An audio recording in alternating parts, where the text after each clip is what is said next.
બળજબરીથી અપહરણ કરી જઈ ઢીક્કા મૂકીનો માર મારી રસ્તા છોડી દેનાર અપહરણકારોમાંથી 3ને ઝડપી પડ્યા હતા।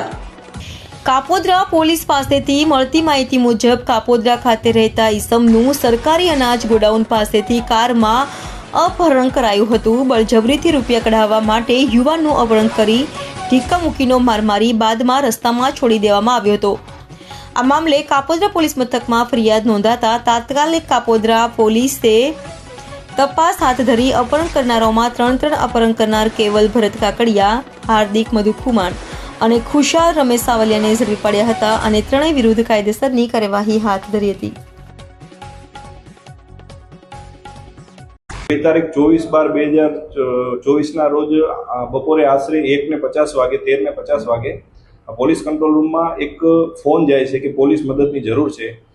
કર્મનાથ મહાદેવના મંદિર પાસેથી એક ચશ્માની લારી ચલાવતા એક મહિલાનો ફોન જાય છે આવો, જેથી પોલીસ તાત્કાલિક ત્યાં મહિલા પાસે પહોંચે છે। તો મહિલા એવી જાહેરાત કરે છે કે અહીં આગળ 10 મિનિટ પહેલાં એક સ્વિફ્ટ કાર અને એક બાઇકમાં એક બાઇકવાળાને આંતરી અને તેનું અપહરણ કરી અને ગાડીમાં નાખીને લઈ ગયેલ છે તેવી હકીકત જાહેર કરતા પોલીસ તાત્કાલિક એક્શનમાં આવે છે અને ભોગ બનનારની જે એક્ટિવા બાઇક હોય છે તે ત્યાં જ પડેલી હોય છે મહાદેવના મંદિર પાસે, જેથી એક્ટિવા બાઇકના નંબર ઉપરથી એ વ્યક્તિનું ટ્રેસિંગ કરવામાં આવે છે, એનો મોબાઈલ નંબર મેળવવામાં આવે છે, એના લોકેશનના આધારે એ અબ્રામા સાઈડ હોય છે એવું માલુમ પડે છે। ત્યારબાદ એને ફોન કરવામાં આવે છે તો અપહરણકર્તાઓએ એને અબ્રામા રોડ ઉપર મારી અને ઉતારી દીધેલો હોય છે, તેથી તાત્કાલિક પોલીસ ટીમ ત્યાં મોકલવામાં આવે છે અને ભોગ બનનારને પોલીસ સ્ટેશન લાવવામાં આવે છે। ભોગ બનનાર એવી જાહેરાત કરે છે, ભોગ બનનારનું નામ આકાશ કુકડિયા હોય છે, તે માતાવાડી વિસ્તારમાં રહે છે અને નાના વરાછા કાપોદ્રા પોલીસ સ્ટેશનની હદમાં ઇલેક્ટ્રોનિક્સની ઓનલાઈન ડિલિવરીની દુકાન ચલાવે છે।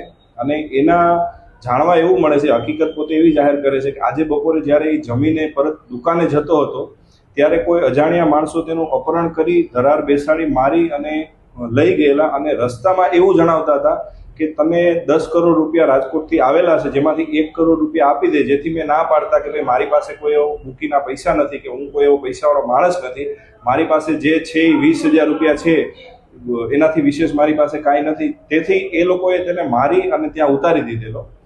બનાવની ગંભીરતા સમજતા ક્રાઇમ બ્રાન્ચની ટીમ પણ તપાસમાં સાથે જોડાયેલી અને એવું હકીકત જાણવા મળેલ કે આ જે વ્યક્તિ છે આકાશ, એમનો એક મિત્ર છે ખુશાલ કરીને, એ ખુશાલને આની સાથે પૈસાની લેતી દેતી હશે અને પૈસાની લેતી દેતીમાં આ સમયસર પૈસા જે ભોગ બનનાર છે એ આપતો નહીં હોય, જેથી કરીને એમના એક મિત્ર જનકને એને વાત કરેલી કે ભાઈ આ મારો મિત્ર મને પૈસા નથી આપતો, તમે મને પૈસા કઢાવી દો અને વધારાના પૈસા જો મળે તો તમે રાખજો।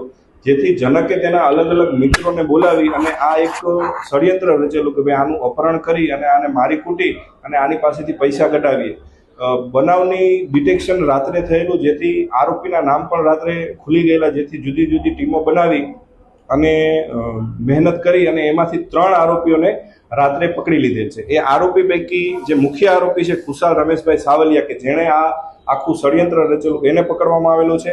એક હાર્દિક મધુભાઈ ખુમાણ છે જેને પકડવામાં આવેલો છે, જે અપહરણ કરવામાં સામેલ હતો, અને એક કેવલ ભરતભાઈ કાકડિયા છે। આ 3 આરોપીને ગણતરીના કલાકોમાં જ પોલીસે પકડી લીધેલ છે।